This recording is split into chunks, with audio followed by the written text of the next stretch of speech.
thought it was just a joke. He saw it as the end. That night started with champagne and laughter, the kind where consequences feel like a distant dream. The room was aglow, warm lights bouncing off expensive clothes and polished glasses. Everyone was performing their best version of happiness, and I felt completely untouchable, riding a wave of attention and praise. My confidence had tipped over into arrogance, and I didn't even notice. He was there, of course, standing quietly near the edge of the crowd, observing everything. He always listened more than he spoke. That quiet strength used to comfort me, but that night, for some reason, it just felt irritating. The conversation was easy, flowing with drinks and shared memories until my own ego decided to take the lead. I wasn't looking for connection anymore. I wanted a reaction. Someone made a joke about old friendships, and the laughter that followed hung in the air just a second too long. It sparked something reckless inside me. I looked across the room and saw his familiar face, so relaxed, so safe. And in that moment, safety felt boring. The idea formed in a flash, a thoughtless impulse. It's just a joke, I told myself. Nothing more. I leaned in, getting way too close, crossing a line I pretended wasn't there. To me, the gesture felt playful, almost theatrical, but the reaction was instant and devastatingly quiet. The entire room just froze. Not with anger, but with a kind of stunned disbelief. I tried to laugh it off, to cover the suffocating tension, but the moment was mine, and mine alone. I turned back to him, expecting to see anger or maybe embarrassment. What I saw was so much worse. His expression was completely controlled, but his eyes were hollow, as if a door had just been locked from the inside, permanently. That look shook me to my core. He didn't shout, he didn't confront me. He just quietly stepped away. The sound of him leaving was louder than the music starting up again behind me. I told myself he'd get over it, that he'd calm down.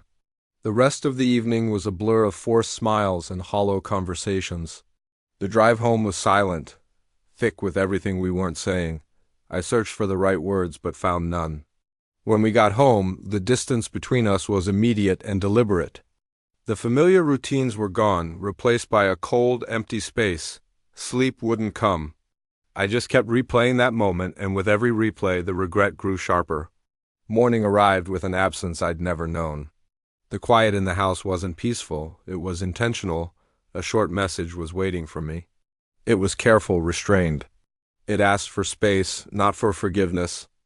The days that followed crawled by, each one heavier than the last, as the reality of what I'd done started to sink in. I started replaying years of our interactions in my head, finally noticing all the little moments I'd dismissed as harmless. A cruel pattern started to emerge. The jokes that cut just a little too deep. The times I interrupted him and silenced his thoughts. The way my confidence so often overshadowed his comfort. I had mistaken dominance for charm, and the realization was brutal. Friends reached out, but cautiously, not sure how to comfort someone who was so clearly responsible for their own pain. Their silence said more than words ever could. When we finally spoke, the conversation was calm, and that's what made it so devastating. There were no accusations, just the plain, hard truth. He explained that my joke wasn't an isolated incident. It was just the final confirmation of something he'd been feeling for a long time. Contempt, he said, even when it's disguised as humor, corrodes everything, slowly. I tried to explain my intentions, but my intentions felt so small and irrelevant next to the impact of my actions. My words failed me. The separation happened quietly. No dramatic fights, no spectacle. Watching him pack his things felt surreal, like watching a life we built together dissolve without any ceremony.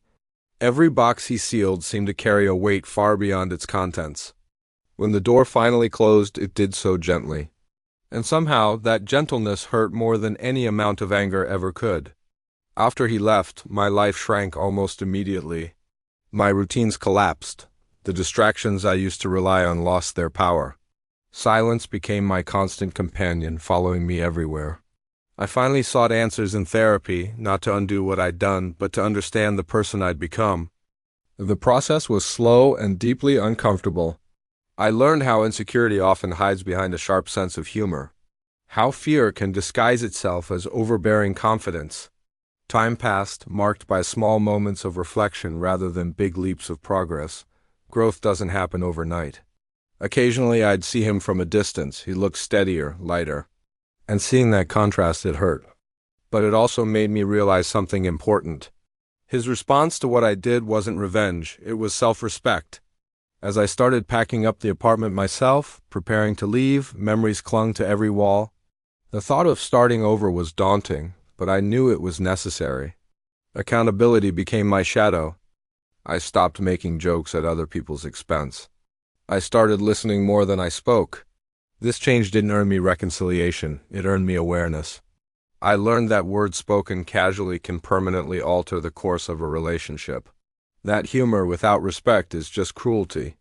The future felt uncertain, but for the first time it felt honest.